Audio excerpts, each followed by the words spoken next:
சின்ன குழந்தை இப்படி இப்படி இப்படி இப்படி வளர்றப்போ என்ன வேணாலும் சாப்பிட்டுக்கலாம். என்னத்துக்குன்னு வளரணும் நல்லா. இந்த வளர்ச்சி நின்று போச்சுன்னா அதுக்கப்புறம் இப்படி வளரலாம்னு நினைச்சானே அர்த்தம்.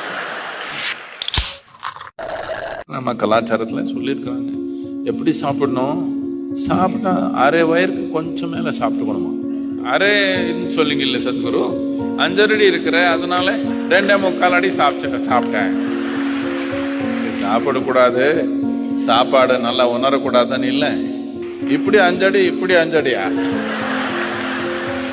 மனிதனா வந்தோன்னு என்ன அர்த்தம், நாம் கொஞ்சம் விழிப்புணர்வா நடத்துக்கிறோம் நம்ம வாழ்க்கை, அவ்வளவுதானே. மூச்சு கவனிங்க, உயிர் கவனிங்க சொல்றதுக்கு முன்னாடி உணவே கவனிக்க முடியலன்னா எப்படின்னு கேக்குறேன். ரொம்ப அடிப்படையானது. டெய்லி உணவு உள்ள போகணும், வெளியே வருது வெளியே போகணும்.